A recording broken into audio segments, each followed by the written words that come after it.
Hello friends, welcome back to the channel. നമ്മൾ ഇന്ന് നോക്കാൻ പോകുന്നത് മീമാംസ എന്ന സിനിമയെ കുറിച്ചിട്ടാണ്. ഇതൊരു ഒന്നാം തരം സസ്പെൻസ് ത്രില്ലർ സിനിമയാണെന്ന് പറയാം. ഈ സിനിമയിൽ നിങ്ങൾ പ്രതീക്ഷിക്കാത്ത ഒരുപാട് ട്വിസ്റ്റുകളും ടേണുകളും എല്ലാം വരും. തീർച്ചയായിട്ടും ഈ സിനിമ നിങ്ങൾക്ക് എല്ലാവർക്കും ഇഷ്ടപ്പെടുമെന്ന് കരുതുന്നു. സിനിമയുടെ എക്സ്പ്ലനേഷനിലേക്ക് കടക്കുന്നതിന് മുമ്പ് ചാനൽ ഇതുവരെ സബ്സ്ക്രൈബ് ചെയ്യാതെയാണ് നിങ്ങൾ വീഡിയോ കാണുന്നതെങ്കിൽ ചാനലൊന്ന് സബ്സ്ക്രൈബ് ചെയ്ത് തൊട്ടടുത്തുള്ള ബെല്ലൈക്കൺ ഒന്ന് അമർത്തിയാൽ ഞങ്ങൾ അപ്ലോഡ് ചെയ്യുന്ന പുതിയ വീഡിയോസ് നിങ്ങൾക്കരികിലേക്ക് ഉടൻ തന്നെ എത്തുന്നതായിരിക്കും. സോ നമുക്ക് സമയം കളയാതെ സിനിമയിലേക്ക് കടക്കാം. സിനിമയുടെ തുടക്കത്തിൽ ഒരു വിജനമായ വഴിയിലൂടെ രണ്ടുപേർ ബൈക്കിൽ വന്നുകൊണ്ടിരിക്കുകയാണ്. അപ്പോഴാണ് തനിച്ചൊരു കാറ് നിർത്തിയിട്ടിരിക്കുന്നത് അവർ ശ്രദ്ധിക്കുന്നത്. കാറിനുള്ളിൽ ആരെങ്കിലും ഉണ്ടാവാൻ സാധ്യതയുണ്ട്, നോക്കാം എന്നൊരാൾ പറയുന്നു. അവർ രണ്ടുപേരും കാറിനുള്ളിലേക്ക് എത്തി നോക്കുന്നു. അപ്പോഴാണ് കാറിനുള്ളിൽ ആരുമില്ലെന്ന് അവർക്ക് മനസ്സിലാവുന്നത്. അവർ രണ്ടുപേരും കൂടി കാറിന്റെ ഡോർ തുറന്ന് അകത്ത് കയറിയിരിക്കുന്നു. കാറെടുത്ത് പോയാലോ എന്നൊരാൾ ചോദിക്കുന്നുണ്ട്. ശരി, അങ്ങനെ ചെയ്യാമെന്ന് പറഞ്ഞ് അവർ കാറ് സ്റ്റാർട്ട് ചെയ്യുന്നു. അപ്പോഴാണ് ആ വെളിച്ചത്തിന് മുന്നിലുള്ള കാഴ്ച അവർ കാണുന്നത്. പുറത്തൊരാൾ തലകീഴായി കെട്ടിത്തൂങ്ങി കിടക്കുന്നു. അയാൾ മരിച്ചുപോയെന്നും വ്യക്തമാണ്. ഇത് കണ്ട് അവർ രണ്ടുപേരും ആകെ ഭയന്നു പോകുന്നുണ്ട്. അവർ പോലീസിൽ വിവരം അറിയിച്ചതുകൊണ്ട് പോലീസ് സംഭവ സ്ഥലത്തേക്ക് എത്തുന്നു.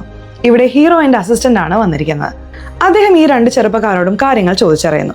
ഞങ്ങൾക്കൊന്നും അറിയില്ല, ഞങ്ങൾ വരുമ്പോൾ തന്നെ ബോഡി ഇങ്ങനെയായിരുന്നു എന്നവർ പറയുന്നു. അതേസമയം കട്ട് ചെയ്ത് കരൺ എന്നൊരാളെ കാണിക്കുന്നു. ഇയാൾ ഒരുപാട് വിഷയങ്ങളിൽ റിസർച്ച് ചെയ്യുന്ന ഒരാളാണ്. ഇപ്പോൾ ഒരു സെമിനാർ നടത്തിക്കൊണ്ടിരിക്കുകയാണ്. ആന്റിബയോട്ടിക്കുകളെ സംബന്ധിച്ചാണ് അദ്ദേഹം സംസാരിക്കുന്നത്. അതായത് ഒരുപാട് വൈറസുകൾ പടരുന്നുണ്ടല്ലോ, അതിനെയെല്ലാം എങ്ങനെ അതിജീവിക്കണം എന്നൊക്കെയാണ് അദ്ദേഹം പറയുന്നത്. ഒരുപാട് പേർ എഴുന്നേറ്റ് സംശയങ്ങൾ ചോദിക്കുന്നുണ്ട്. അതിനെല്ലാം അദ്ദേഹം മറുപടി പറയുന്നു. അവിടെ നിന്ന് കട്ട് ചെയ്യുമ്പോൾ ഒരു സ്വാമി നടത്തുന്ന ആശ്രമം കാണിക്കുന്നു. ഒരു ദ്വീപിന് നടുവിലാണ് ഇത് സ്ഥിതി ചെയ്യുന്നത്. ഇപ്പോൾ ഒരു അസിസ്റ്റന്റ് പെൺകുട്ടി അദ്ദേഹത്തിന്റെ അടുത്തേക്ക് വരുന്നുണ്ട്. ആ പെൺകുട്ടി അദ്ദേഹത്തിന്റെ കാല് കഴിയിക്കുന്നു. അതിനുശേഷമാണ് അദ്ദേഹം അവിടെ നിന്ന് നടന്നു തുടങ്ങുന്നത്. ആ പെൺകുട്ടി ഒരു വിവരം പറയാനാണ് വന്നിരിക്കുന്നത്. എന്ത് വിവരമാണ് പറയുന്നതെന്ന് നമ്മളെ കാണിക്കുന്നില്ല. ഇപ്പോഴാണ് നമ്മുടെ ഹീറോയിനെ കാണിക്കുന്നത്. ഇവരുടെ പേര് ആതിര എന്നാണ്. ഇവരുടെ അസിസ്റ്റന്റ് നേരത്തെ തന്നെ സ്പോട്ടിൽ വന്ന് അന്വേഷണമെല്ലാം നടത്തിയിരുന്നു. ഇപ്പോൾ ആതിര വന്ന് അസിസ്റ്റന്റിനോട് കാര്യങ്ങൾ ചോദിക്കുന്നുണ്ട്. അസിസ്റ്റന്റ് താൻ അന്വേഷിച്ചറിഞ്ഞ കാര്യങ്ങളെല്ലാം പറയുന്നുണ്ട്. അപ്പോഴേക്കും മീഡിയ പ്രവർത്തകർ അവിടേക്ക് കൂട്ടമായി എത്തുന്നു. അവർ ഈ കേസിനെ കുറിച്ച് ചോദിച്ചുകൊണ്ടിരിക്കുകയാണ്. ആതിര ഒന്നും കണ്ടുപിടിച്ചിട്ടില്ലാത്തതുകൊണ്ട് വേഗത്തിൽ അവിടെ നിന്ന് പോവാണ്. കരൺ സെമിനാർ കഴിഞ്ഞ് മടങ്ങാൻ തുടങ്ങുമ്പോഴാണ് പല്ലക്ക് എന്നൊരു പെൺകുട്ടി അടുത്ത് വന്ന് സംസാരിക്കാൻ തുടങ്ങുന്നത്. എനിക്ക് നിങ്ങളുടെ കൂടെ ഒരു ഫോട്ടോ എടുക്കണമെന്ന് ആഗ്രഹമുണ്ട്, ഒരൊറ്റ ഫോട്ടോ എന്ന് ചോദിക്കുന്നു. അദ്ദേഹം ആദ്യം മടിച്ചെങ്കിലും പിന്നീട് ഫോട്ടോയ്ക്ക് പോസ് ചെയ്യുന്നു. അവർ രണ്ടുപേരും ചേർന്ന് 2-3 ഫോട്ടോകൾ എടുക്കുന്നുണ്ട്. ഇപ്പോൾ ഒരു ഹോസ്പിറ്റൽ കാണിക്കുന്നു. അവിടെ സോണി എന്നൊരു ഡോക്ടറെയും കാണിക്കുന്നുണ്ട്. അദ്ദേഹം വിദ്യാർത്ഥികൾക്ക് എങ്ങനെയാണ് ശരീരം മുറിക്കേണ്ടതെന്ന് ക്ലാസ് എടുത്തുകൊണ്ടിരിക്കുകയാണ്. കുട്ടികൾ ശ്രദ്ധിക്കാത്തതുകൊണ്ട് അദ്ദേഹം ദേഷ്യപ്പെട്ട് വഴക്ക് പറയുന്നു. അപ്പോൾ അദ്ദേഹത്തിന് ഒരു ഫോൺ കോൾ വരുന്നു. അദ്ദേഹം അല്പം മാറി നിന്ന് സംസാരിക്കുന്നു. അദ്ദേഹം പോയ തക്കത്തിന് ഒരു പയ്യൻ കട്ട് ചെയ്ത് നോക്കാം എന്നുള്ള രീതിയിൽ മുറിക്കാനായി വരുന്നു. ഡേയ്, നീ ശരിക്കും മുറിക്കുമെന്ന് തോന്നുന്നുണ്ടല്ലോ എന്ന് പറഞ്ഞ് ആ ബോഡി പെട്ടെന്ന് എഴുന്നേൽക്കുന്നു. ഇയാളുടെ പേര് മോട്ടിലാൽ എന്നാണ്. ഹോസ്പിറ്റലിൽ ബോഡി ഇല്ലാത്ത സമയങ്ങളിൽ ഇയാളെയാണ് ബോഡിയായി ഉപയോഗിക്കുന്നത്. അവർ തമാശയ്ക്ക് ചെയ്താണെന്ന് ഇയാൾക്കും അറിയാം. ഇതേ ഹോസ്പിറ്റലിൽ നീൽ എന്നൊരാളുണ്ട്. ഇയാൾ പോസ്റ്റ്മോർട്ടം ചെയ്യുകയും ഫോറൻസിക് ഓഫീസറായി പ്രവർത്തിക്കുകയും ചെയ്യുന്ന ആളാണ്. പുറത്തേക്ക് വന്ന സോണിയോട് ഇയാൾ സാധാരണ പോലെ സംസാരിക്കുന്നു. മോട്ടിലാലിനെ ബോഡിയായി ഉപയോഗിച്ചതിനെ കുറിച്ച് അവർ തമാശ പറഞ്ഞ് ചിരിക്കുന്നു. അതിനുശേഷം അവർ അവരവരുടെ ജോലികളിലേക്ക് മടങ്ങുന്നു. കൊലപാതകി പരസ്യമായി ബോഡി കെട്ടിത്തൂക്കിയിട്ട് പോയതുകൊണ്ട് കേസ് വളരെ ഗൗരവമുള്ളതായി മാറുന്നു. ആതിരയുടെ സീനിയർ ഓഫീസർ, നീ എന്ത് ചെയ്യുമെന്ന് എനിക്കറിയില്ല, എത്രയും പെട്ടെന്ന് ഈ കേസ് സോൾവ് ചെയ്യണം എന്ന് പറയുന്നു. അവരും ശരിയെന്ന് സമ്മതിക്കുന്നുണ്ട്. ഇപ്പോൾ കരൺ തന്റെ വീട്ടിലേക്ക് വരുന്നു. അടുത്ത വീട്ടിലെ സ്ത്രീ, നിന്റെ വീട്ടിൽ നിന്ന് വല്ലാത്ത നാറ്റം വരുന്നുണ്ട്, ഞാൻ നിന്റെ ചേട്ടനെ വിളിച്ചു നോക്കി, അവൻ വാതിൽ തുറന്നില്ല, നീയെങ്കിലും എന്താണെന്ന് പോയി നോക്ക് എന്ന് പറയുന്നു. ശരി ആന്റി, ഞാൻ നോക്കാം എന്ന് കരൺ പറയുന്നു. അവൻ വാതിൽ തുറന്ന് അകത്തേക്ക് വരുന്നു. അവന്റെ ചേട്ടന്റെ പേര് രോണക് എന്നാണ്. അല്പം വിചിത്ര സ്വഭാവക്കാരനായാണ് അയാളെ കാണിക്കുന്നത്. അകത്ത് വന്ന കരൺ, ഞാൻ ആകെ ക്ഷീണിച്ചു എന്ന് ചേട്ടനോട് പറയുന്നു. വീട്ടിൽ ദുർഗന്ധം വരുന്നത് കൊണ്ട് അവൻ റൂം ഫ്രഷ്നർ സ്പ്രേ ചെയ്യുന്നു. ടിവിയിൽ ആ കൊലപാതകത്തിന്റെ വാർത്ത വരുന്നുണ്ട്. അവനും ചേട്ടനും അത് ഗൗരവമായി ശ്രദ്ധിക്കുന്നു. ഇപ്പോൾ ഹീറോയിൻ നീലിന്റെ അടുത്ത് റിപ്പോർട്ട് വാങ്ങാനായി വന്നിരിക്കുകയാണ്. റിപ്പോർട്ടിൽ ഒരുപാട് കാര്യങ്ങൾ നീൽ കണ്ടെത്തിയിട്ടുണ്ട്. അതെല്ലാം ടെക്നിക്കൽ വാക്കുകൾ ഉപയോഗിച്ച് അയാൾ പറയുന്നു. ആതിരയ്ക്ക് ഒന്നും മനസ്സിലാവുന്നില്ല. ഇത്ര ടെക്നിക്കലായി പറഞ്ഞാൽ ഞാൻ എങ്ങനെ മനസ്സിലാക്കും? എനിക്ക് മനസ്സിലാവുന്ന ഭാഷയിൽ പറയേ എന്ന് ആതിര ആവശ്യപ്പെടുന്നു. അപ്പോഴാണ് മോട്ടിലാൽ അവർക്ക് കാപ്പി കൊണ്ടുവരുന്നത്. നിനക്ക് മനസ്സിലാവുന്നത് പോലെ പറയാം. ഉറപ്പായും ഈ കൃത്യം ചെയ്തയാൾക്ക് മെഡിക്കൽ പരിജ്ഞാനം ഉണ്ടായിരിക്കും. അങ്ങനെയുള്ള ഒരാൾക്ക് ഇത് ചെയ്യാൻ കഴിയൂ എന്ന് നീൽ പറയുന്നു. ഇത് മതി, ഞാൻ ഈ ആംഗിളിൽ അന്വേഷിക്കാമെന്ന് പറഞ്ഞ് ആതിര അവിടെ നിന്ന് പോകുന്നു. നീൽ ആ ഫയൽ മോട്ടിലാലിന്റെ കയ്യിൽ കൊടുത്തിട്ട് ഇത് സോണിക്ക് കൊടുത്തേക്ക് എന്ന് പറയുന്നു. സോണി സാർ എപ്പോഴേ പോയി എന്ന് മോട്ടിലാൽ മറുപടി പറയുന്നു. അതേസമയം കട്ട് ചെയ്യുമ്പോൾ ആ ആശ്രമം കാണിക്കുന്നു. ഒരുപാട് VIP-കൾ അവിടെ വരാറുണ്ട്. ഇപ്പോൾ മാട്ടിയെ കണ്ട ശേഷം ഒരു VIP മടങ്ങുന്നു. നേരത്തെ കാണിച്ച ഡോക്ടർ സോണിയാണ് അടുത്തതായി കാണാൻ വന്നിരിക്കുന്നത്. വന്ന ഉടനെ സോണി പറയുന്നു, എനിക്കും ഭാര്യയ്ക്കും കുട്ടികളില്ലെന്ന് അങ്ങേക്ക് അറിയാമല്ലോ, അതുകൊണ്ട് ഞങ്ങൾക്കിടയിൽ കയ്യിൽ എപ്പോഴും പ്രശ്നമാണ്. അങ്ങ് തന്നെ ഒരു വഴി പറഞ്ഞു തരണം. അതിന് മാട്ടി മറുപടി പറയുന്നു, ഈ നിശ്ചിത തീയതി നിന്റെ ഭാര്യയെ മാത്രം ഇവിടേക്ക് അയച്ചാൽ മതി. ഇപ്പോൾ ആതിരയ്ക്ക് പുതിയൊരു ബോഡി കൂടി കിട്ടിയിരിക്കുകയാണ്. ആദ്യത്തെ ബോഡി അടിവസ്ത്രം മാത്രം ധരിച്ച നിലയിലായിരുന്നു. അതുപോലെ തന്നെയാണ് ഈ ബോഡിയും. എന്തെങ്കിലും തെളിവ് കിട്ടിയോ എന്ന് ആതിര ചോദിക്കുന്നുണ്ട്. അവിടെയുള്ള ഒരു ഉദ്യോഗസ്ഥൻ വേറൊരു ബ്ലഡ് ഗ്രൂപ്പ് കൂടി ഇവിടെ നിന്ന് കിട്ടിയിട്ടുണ്ട്, ഇത് കൊലപാതകയുടെ ആവാൻ സാധ്യതയുണ്ട് എന്ന് പറയുന്നു. ശരി, അത് കളക്ട് ചെയ്ത് വെച്ചോളൂ എന്ന് ആതിര നിർദ്ദേശിക്കുന്നു. കരൺ സെമിനാർ എല്ലാം കഴിഞ്ഞ് പുറത്തേക്ക് വരുമ്പോൾ ഹീറോയിൻ സംസാരിക്കാനായി വരുന്നു. ടെക്നിക്കലായ ചില കാര്യങ്ങൾ അറിയാനാണ് അവർ വന്നിരിക്കുന്നത്. ഞങ്ങളെ സഹായിക്കാൻ പറ്റുമോ എന്ന് ചോദിക്കുന്നു. പോലീസിനെ ഞാൻ എങ്ങനെ സഹായിക്കാനാണ്? ഈ റുബിക്സ് ക്യൂബ് സോൾവ് ചെയ്യുന്നത് ബ്രെയിൻ ആക്റ്റീവ് ആകാൻ സഹായിക്കുമെന്ന് എൻ്റെ ചേട്ടൻ പറയാറുണ്ട്. ഇത് ചിലപ്പോൾ നിങ്ങളെ സഹായിച്ചേക്കും എന്ന് പറഞ്ഞ് ക്യൂബ് കയ്യിൽ കൊടുത്തിട്ട് കരൺ അവിടെ നിന്ന് പോകുന്നു. ആ മാട്ടിയും സോണിയും ചേർന്ന് എന്തോ ബിസിനസ് ചെയ്യുന്നുണ്ട്. ബിസിനസ് എല്ലാം നല്ല രീതിയിൽ പോകുന്നുണ്ട് എന്ന് മാട്ടി പറയുന്നു. ഞാൻ പറഞ്ഞതുപോലെ അവളെ അയച്ചേക്ക് എന്ന് സോണിയോട് മാട്ടി നിർദ്ദേശിക്കുന്നു. സോണിയും ശരിയെന്ന് സമ്മതിക്കുന്നു. ഇപ്പോൾ മോട്ടിലാലിനെ കാണിക്കുന്നു. അവൻ മറ്റൊരാളുടെ സഹായത്തോടെ ഒരു ബോഡി പരിശോധിക്കാനായി വന്നിരിക്കുകയാണ്. എനിക്ക് ഫ്രഷ് ബോഡി വേണമെന്ന് എത്ര തവണ പറഞ്ഞിട്ടുണ്ട്, അങ്ങനെ ഒന്ന് ഏർപ്പാടാക്ക് എന്ന് അവൻ പറയുന്നു. ശരി, വരുമ്പോൾ പറയാമെന്ന് മറ്റേയാൾ സമ്മതിക്കുന്നു. അവിടെ നിന്ന് കട്ട് ചെയ്യുമ്പോൾ ഹീറോയിനെ കാണിക്കുന്നു. ആതിര ആ ക്യൂബ് സോൾവ് ചെയ്യാൻ ശ്രമിക്കുകയാണ്. അപ്പോൾ അസിസ്റ്റന്റ് ഒരു ഇൻഫർമേഷൻ പറയാൻ വരുന്നുണ്ട്. പേരയ്ക്ക വിൽക്കുന്ന ഒരാൾ ആളുകൾ ബോഡി കൊണ്ടുപോകുന്നത് കണ്ടിട്ടുണ്ട്, നമുക്ക് പോയി അന്വേഷിക്കാം എന്ന് പറയുന്നു. കട്ട് ചെയ്ത് ആ പേരയ്ക്ക കച്ചവടക്കാരനെ കാണിക്കുന്നു. ഒരു പയ്യൻ പേരയ്ക്ക വാങ്ങാൻ വന്നിരിക്കുകയാണ്. 7000 രൂപയാകും എന്ന് അയാൾ പറയുന്നു. പയ്യൻ പൈസ എടുത്ത് കൊടുക്കുന്നു. നീ വണ്ടിയിലിരിക്കും, ഞാൻ വരാം എന്ന് പറഞ്ഞ് അയാൾ പേരയ്ക്കോടൊപ്പം കുറച്ച് ഡ്രഗ്സും കൂടി കൊണ്ടുപോയി ആ പയ്യന് കൊടുക്കുന്നു. പയ്യൻ അവിടെ നിന്ന് പോവാണ്. കറക്റ്റായി ആതിരയും അസിസ്റ്റന്റും അവിടേക്ക് വരുന്നു. ഇയാൾ ഡ്രഗ്സ് വിൽക്കുന്നത് അവർ കാണുന്നുണ്ട്. നീ ഡ്രഗ്സ് വിൽക്കുന്നൊന്നും ഇപ്പോൾ ഞങ്ങളുടെ വിഷയമല്ല, നീ എന്തോ കണ്ടെന്ന് പറഞ്ഞല്ലോ, അതെന്താണെന്ന് പറ എന്ന് ഹീറോയിൻ ചോദിക്കുന്നു.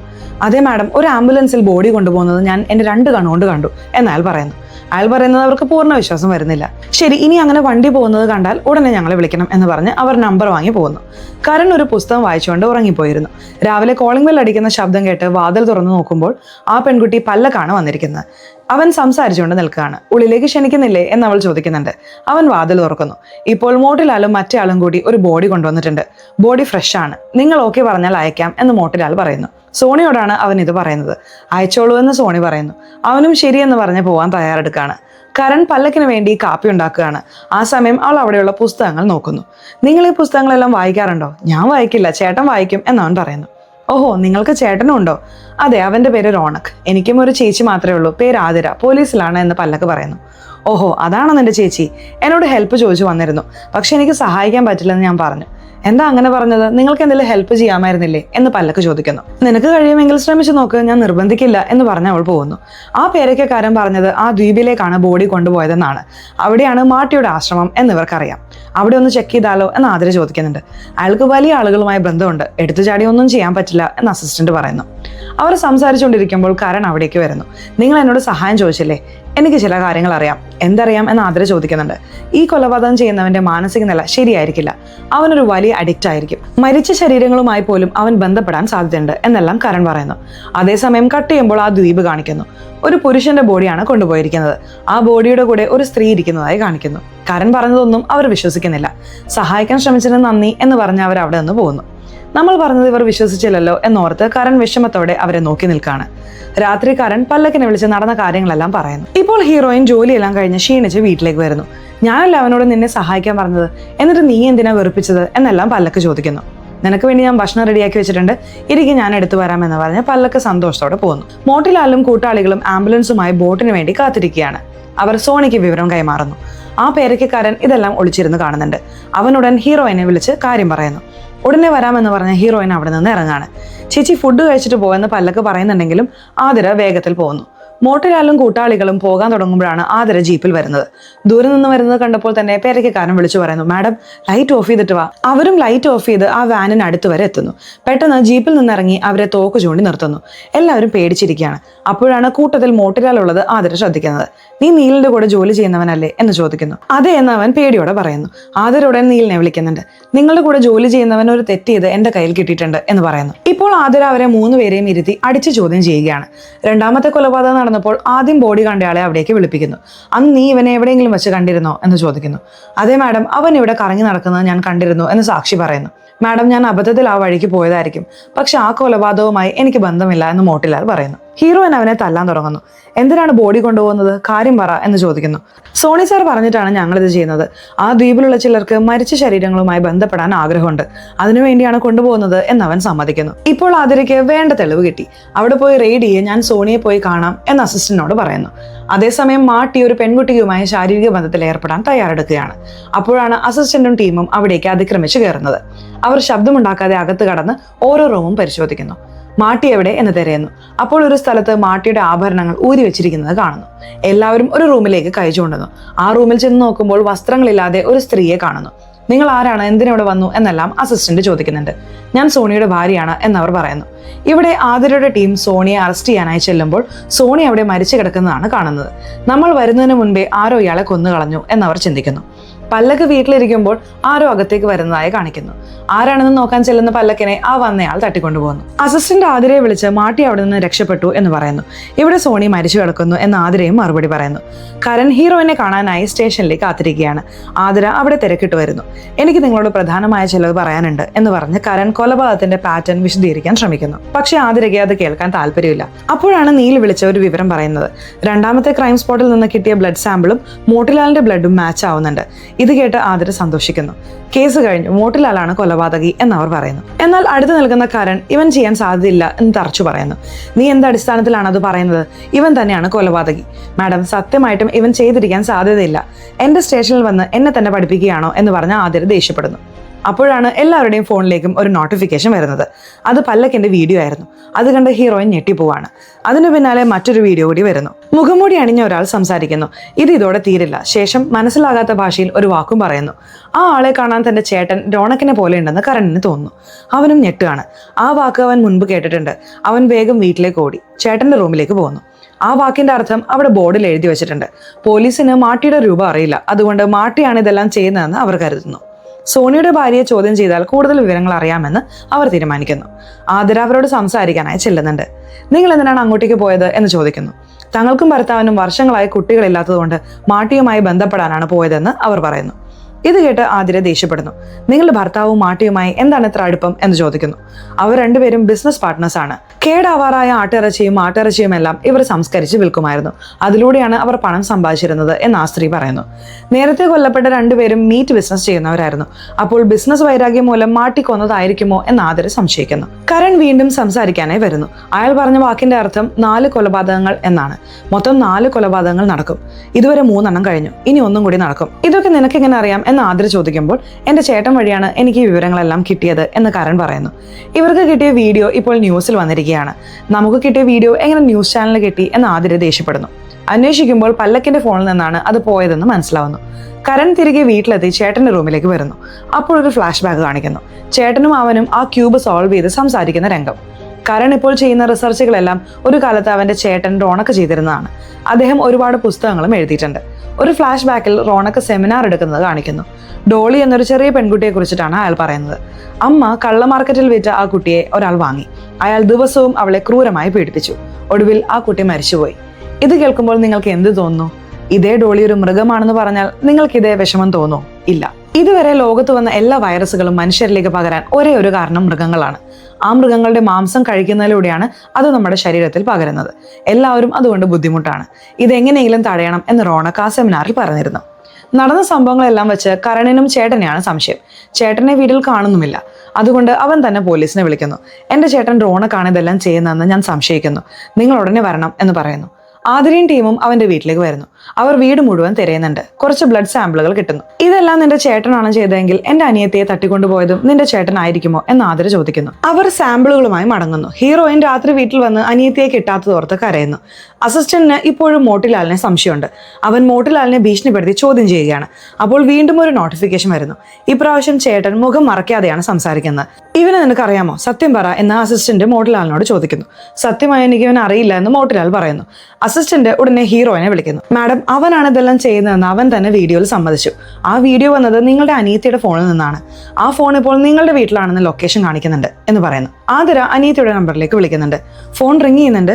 വീട്ടിലെവിടെയോ സൈലന്റിലായിരിക്കുമെന്ന് കരുതി ലൈറ്റ് ഓഫ് ചെയ്ത് നോക്കുമ്പോൾ ടേബിളിന് താഴെ ഫോൺ കിടക്കുന്നത് കാണുന്നു. വീഡിയോ അയക്കാനായി ആരോ അത് സെറ്റ് ചെയ്ത് വെച്ചിരിക്കുകയാണ്. ചേട്ടന്റെ രണ്ടാമത്തെ വീഡിയോ വന്നതിനെ കുറിച്ച് ആതിര കിരണിനോട് പറയുന്നു. നിന്റെ ചേട്ടനും ആ മാട്ടിയും ചേർന്നാണ് ഇതെല്ലാം ചെയ്യുന്നതെന്ന് ഞങ്ങൾ സംശയിക്കുന്നു. ഉടനെ 2 ആളെയും പിടിക്കും എന്ന് പറയുന്നു. ഇത് കേട്ട് കരൺ വിഷമിക്കുന്നു. അപ്പോഴാണ് ഒരു സ്ത്രീ പരാതി കൊടുക്കാനായി അവിടേക്ക് വരുന്നത്. നീ ഇത് കൈകാര്യം ചെയ്തോ എന്ന് ആതിര അസിസ്റ്റന്റിനോട് പറഞ്ഞിട്ട് കരണിനോട് പോകാൻ പറയുന്നു. മാട്ടിയെ കാണാൻ എങ്ങനെ ഇരിക്കുമെന്ന് ഇവർക്ക് അറിയില്ല. മോട്ടിലാൽ പറഞ്ഞതനുസരിച്ച് ഒരാൾ മാട്ടിയുടെ രേഖാചിത്രം വരയ്ക്കുന്നു. ഇതാണ് മാഡം മാട്ടി എന്ന് പറഞ്ഞ് അത് കാണിക്കുന്നു. ആദര അത് നോക്കിക്കൊണ്ടിരിക്കുമ്പോൾ നീലിന്റെ ഫോൺ വരുന്നു. ആശ്രമത്തിൽ നിന്ന് കിട്ടിയ മാട്ടിയുടെ മുടിയും കരണിന്റെ വീട്ടിൽ നിന്ന് കിട്ടിയ മുടിയും ഒന്നാണ്, അതുകൊണ്ട് മാട്ടി അവിടെ പോയിരിക്കാൻ സാധ്യതയുണ്ട് എന്ന് നീൽ പറയുന്നു. ഇത് കേട്ട് ആദര ആകെ ആശയക്കുഴപ്പത്തിലാവുന്നു. മിസ്സിംഗ് പരാതി കൊടുക്കാൻ വന്ന സ്ത്രീയെ പുറത്തേക്ക് പോകുന്ന കരൺ ഒന്ന് നോക്കുന്നു, എന്നിട്ട് ചെറുതായി ചിരിച്ചുകൊണ്ട് പോകുന്നു. എന്തുകൊണ്ടാണ് അവൻ ചിരിച്ചതെന്ന് നമുക്ക് മനസ്സിലാവുന്നില്ല. ആദര യാദൃശികമായി ആ സ്ത്രീ കൊടുത്ത ഫോട്ടോ കാണുന്നു. അവർ ഞെട്ടിപ്പോവാണ്, കാരണം അത് റോണക്കിന്റെ ഫോട്ടോ ആയിരുന്നു. ആദര വേഗത്തിൽ പുറത്തു നിൽക്കുന്ന ആ സ്ത്രീയോട് കാര്യങ്ങൾ തിരക്കുന്നു. ഇയാളെ എപ്പോ മുതലാണ് കാണാതായത്? ഇയാൾ എന്റെ ഫിയാൻസെയാണ്, 3 മാസമായി കാണാനില്ല. ഞാൻ വീട്ടിൽ ചെല്ലുമ്പോഴെല്ലാം അനിയൻ പറയും ചേട്ടൻ പുറത്തു പോയിരിക്കുകയാണെന്ന് ആ സ്ത്രീ പറയുന്നുണ്ട്. ഇത് കേട്ട് ഹീറോയിൻ ഞെട്ടിധരിക്കുന്നു. റോണക്ക് സെമിനാർ എടുത്ത അതേ വേദിയിൽ കരൺ സെമിനാർ എടുക്കുന്നത് കാണിക്കുന്നു. റോണക്ക് സംസാരിച്ച അതേ കാര്യങ്ങൾ തന്നെയാണ് അവനും സംസാരിക്കുന്നത്. ഇപ്പോൾ ഹീറോയിനും ടീമും കരണിന്റെ വീട്ടിലേക്ക് വീണ്ടും വരുന്നു. മൃഗങ്ങളിലൂടെ വരുന്ന വൈറസുകളെ തടയാൻ മാംസം കഴിക്കാതിരിക്കുക മാത്രമാണ് വഴി. കഴിക്കുന്ന ചിലർ കാരണം കഴിക്കാത്തവരും ബുദ്ധിമുട്ടുന്നു എന്ന് ചേട്ടൻ പറഞ്ഞിരുന്നു. ചേട്ടന്റെ ജീവിതത്തിലും അതാണ് സംഭവിച്ചത്. ഒരു വൈറസ് പടർന്നു, അത് കാരണം ചേട്ടൻ രോഗബാധിതനായി, ഒടുവിൽ മരിക്കുകയും ചെയ്തു. ചേട്ടൻ അത്രയൊക്കെ പറഞ്ഞിട്ടും ആരും കേട്ടില്ല എന്നോർത്ത് കരൺ കരയുന്നു. എന്റെ ചേട്ടൻ പറഞ്ഞ തിയറി ആരും ശ്രദ്ധിച്ചില്ല, അതുകൊണ്ടാണ് എന്റെ ചേട്ടന്റെ ജീവൻ പോയത് എന്ന് കരൺ ആരോടോ സംസാരിക്കുന്നു. എന്നാൽ അവൻ സംസാരിക്കുന്നിടത്ത് ആരുമില്ല. ചേട്ടന്റെ രൂപം മാത്രം അവന് സാങ്കല്പികമായി കാണാൻ കഴിയുന്നുണ്ട്. ഇതിൽ നിന്ന് കരണിന് മാനസിക പ്രശ്നമുണ്ടെന്ന് മനസ്സിലാകുന്നു. പല്ലക്ക് ഫോട്ടോ എടുത്തപ്പോൾ കരണിന്റെ മുന്നിൽ വെച്ചാണ് പാസ്വേഡ് അടിച്ചത്. അത് അവൻ ശ്രദ്ധിച്ചിരുന്നു. അതുപയോഗിച്ചാണ് അവൻ അവളുടെ ഫോൺ ഉപയോഗിച്ച് വീഡിയോ അയച്ചത്. പല്ലക്കിനെ വീട്ടിൽ വന്ന് തട്ടിക്കൊണ്ടുപോയതും അവൻ തന്നെയാണ്. ഈ കേസ് ജനശ്രദ്ധയിൽ കൊണ്ടുവരാനാണ് അവൻ ഇങ്ങനെയൊക്കെ ചെയ്തത്. ചേട്ടന്റെ വീഡിയോ ദൃശ്യങ്ങൾ എങ്ങനെ കിട്ടിയെന്നും കാണിക്കുന്നുണ്ട്. ചേട്ടൻ മരിക്കാറായപ്പോൾ തന്നെ വരുന്ന ഓരോരോ മാറ്റങ്ങളും വീഡിയോയിൽ പകർത്തിയിരുന്നു. എന്നാൽ ആ വീഡിയോകൾ എഡിറ്റ് ചെയ്ത് വേറൊരു രൂപത്തിലാക്കിയാണ് കരൺ അയച്ചത്. പ്രസന്റിൽ ഹീറോയിനും ടീമും വീടിനകത്തേക്ക് വരുന്നു. നമ്മളിവിടെ മുൻപ് തിരഞ്ഞതല്ലേ, ഒന്നും കിട്ടിയില്ലല്ലോ എന്ന് അവർ ചിന്തിക്കുന്നുണ്ട്. അപ്പോഴാണ് ഭിത്തിയുടെ മറുവശത്ത് എന്തോ ഉണ്ടെന്ന് അവർക്ക് മനസ്സിലാവുന്നത്. കരൺ സെറ്റ് ചെയ്ത് വെച്ചിരുന്നതായിരുന്നു അത്. അവർ ആ ഭിത്തി പൊളിച്ച് അകത്തേക്ക് കയറുന്നു. അയൽവാസിയായ സ്ത്രീ ദുർഗന്ധം വരുന്നു എന്ന് പറഞ്ഞിരുന്നത് കരൺ വീട്ടിൽ ബോഡികൾ ഒളിപ്പിച്ചു വെച്ചിരുന്നത് കൊണ്ടാണ്. അതുകൊണ്ടാണ് അവൻ റൂം ഫ്രഷ്നർ അടിക്കുന്നത്. ചേട്ടനോട് അവൻ ഇതേക്കുറിച്ച് ചോദിക്കാത്തതും അതുകൊണ്ടാണ്, കാരണം അവൻ അറിയാമായിരുന്നു ആ നാറ്റത്തിന്റെ കാരണം. ചേട്ടനെ അവൻ കണ്ടുകൊണ്ടിരുന്നത് ഇപ്പോഴും ഭാവനയിൽ മാത്രമാണ്. അവർ ആ റൂം പൊളിച്ച് അകത്തേക്ക് കടക്കുമ്പോൾ അവിടെ മാട്ടിയുടെ ബോഡി കാണുന്നു. ഭിത്തിയിൽ 4 കില്ലിംഗ് എന്ന് എഴുതിയിട്ടുണ്ട്. അവൻ വിചാരിച്ചതുപോലെ 4 കൊലപാതകങ്ങളും പൂർത്തിയാക്കിയിരിക്കുന്നു. അപ്പോഴാണ് കരണിന്റെ ഫോൺ കോൾ ആതിരയ്ക്ക് വരുന്നത്. എന്റെ അനിയത്തെ എവിടെയാ, സത്യം പറ എന്ന് ആതിര ദേഷ്യത്തോടെ ചോദിക്കുന്നു. അവിടെ നന്നായി തിരഞ്ഞു നോക്കുക, കിട്ടും എന്ന് പറഞ്ഞ് അവൻ കോള് കട്ട് ചെയ്യുന്നു. അവർ അവിടെ ഒരു കണ്ണാടി കാണുന്നു. അത് മാറ്റി നോക്കുമ്പോൾ അതിന് പിന്നിൽ ഒരു റൂം കാണുന്നുണ്ട്. അകത്ത് ചെന്ന് നോക്കുമ്പോൾ അനിയത്തിയെ അവിടെ പൂട്ടിയിട്ടിരിക്കുകയാണ്. അവർ വേഗത്തിൽ അനിയത്തിയുടെ കെട്ടുകളെല്ലാം അഴിച്ചു മാറ്റുന്നു. പല്ലക്കിന്റെ ജീവന് ആപത്തൊന്നും സംഭവിച്ചിട്ടില്ല. അതേ റൂമിൽ അഴുകിയ നിലയിൽ റോണക്കിന്റെ മൃതദേഹവും ഉണ്ട്.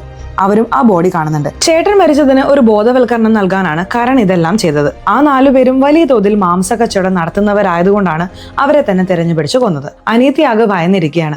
ആതിര അവളെ ആശ്വസിപ്പിച്ച് ഉറക്കുന്നു. എന്നിട്ട് ആ ക്യൂബ് സോൾവ് ചെയ്യാൻ ശ്രമിക്കുന്നു. അത് സോൾവ് ചെയ്ത് കഴിയുമ്പോൾ അതിൽ റോണക്ക് എന്റെ ഉള്ളിലാണ് എന്ന് എഴുതിയിരിക്കുന്നത് കാണുന്നു. ഇത് സോൾവ് ചെയ്താൽ വഴി കിട്ടും എന്ന് കരൺ പറഞ്ഞത് ഇതായിരുന്നു എന്ന് ആതിരയ്ക്ക് മനസ്സിലാവുന്നു. കരൺ പോലീസിന്റെ പിടിയിലായതായി കാണിക്കുന്നില്ല. അവൻ ഒളിവിൽ തന്നെയാണ്. അതേസമയം ലോകം മുഴുവൻ കൊറോണ എന്നൊരു വൈറസ് പടർന്നു പിടിക്കുകയാണ്. ഈ വൈറസ് കാരണം ഒരുപാട് ആളുകൾ മരിച്ചുകൊണ്ടിരിക്കുന്നു. ഈ വൈറസിന്റെ തുടക്കം എവിടെയാണെന്ന് ഒരു റിപ്പോർട്ട് വരുന്നു. അത് മൃഗങ്ങളിൽ നിന്നാണ് തുടങ്ങിയതെന്ന് ആ റിപ്പോർട്ടിൽ പറയുന്നുണ്ട്.